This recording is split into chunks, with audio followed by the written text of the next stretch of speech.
गोपाल नामी गांव में चंदू नाम का आदमी रहता था। उसकी सौतेली माँ और बाप ने इसको घर से निकाल लिया था। उसकी सौतेली माँ ने सब कुछ अपने और अपने बच्चों के नाम कर दिया था। उसको उसके हिस्से के नाम पे 3 गाय दे रखे थे।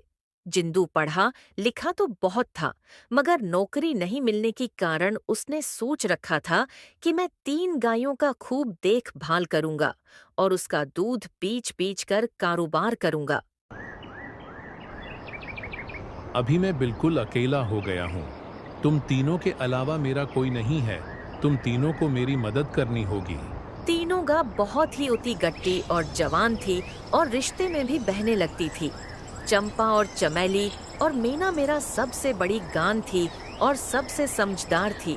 और चमेली को अभी अभी बच्चा हुआ था और दूध दे रही थी। उसका दूध पीचकर चंदू का थोड़ा बहुत गुजारा हो रहा था। चंदू को अब चंपा और चमेली पर पूरा भरोसा था। उनका बच्चा हो जाएगा तो बहुत खूब दूध देने लगेगी, जिससे उसका कारोबार अच्छे से सेट हो जाएगा। जमीली बीन हमारे मालिक को हम तीनों से कितनी उम्मीदें ही। हाँ चंपा, सुना मैंने मालिक ने हम तीनों से कितने उम्मीदें लगाए रखी हैं।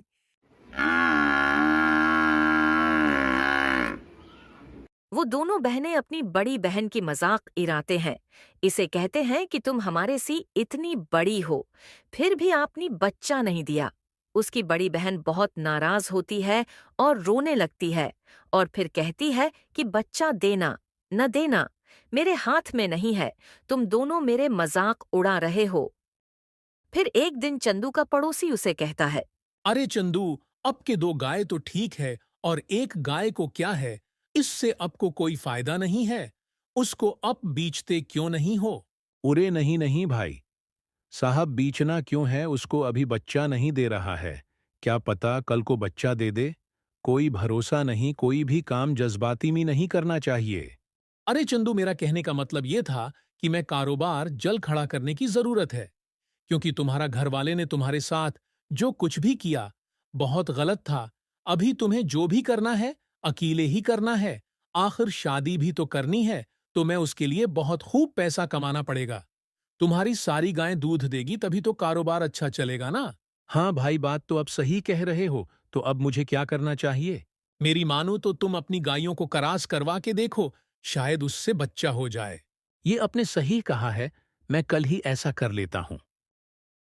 सिना मालिक के बातों को कितना परेशान है। मालिक तुम्हारी वजह से, और तुम्हें तो कोई फर्क ही नहीं पड़ता। तुम्हें तो कोई बात कही नहीं सकती, जट से बुरा जो मान जाती हो।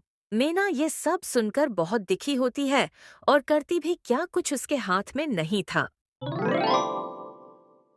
चंदू ने मैना को क्रॉस करवा के भी देख लिया, पर उसका भी कोई फायदा नहीं हुआ।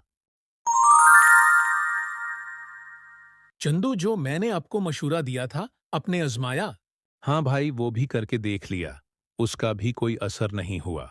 ये गाय किसी काम की नहीं है। मेरी मानो चंदू, इसको भेज दो। मैं सोच रहा हूँ, एक बार फिर करास करवा के देखो, शायद कोई बात बन जाए।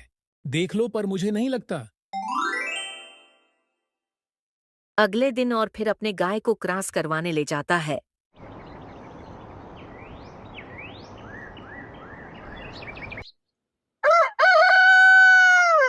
और फिर कुछ समय गुजरने के बाद उसका बच्चा हो जाता है और वो बहुत खुश होता है। अरे मेरे भाई, सब्र का फल मीठा होता है। देखो ना, मेरे गाय ने बच्चा दे दिया और अभी दूध भी दे रहे हैं। ये कहानी बनाने का मकसद यही है कि लालच करना पूरी बला है। हम ही लालच नहीं करो, सब्र करो, सब्र से काम करो, हमेशा कामयाब रहोगे।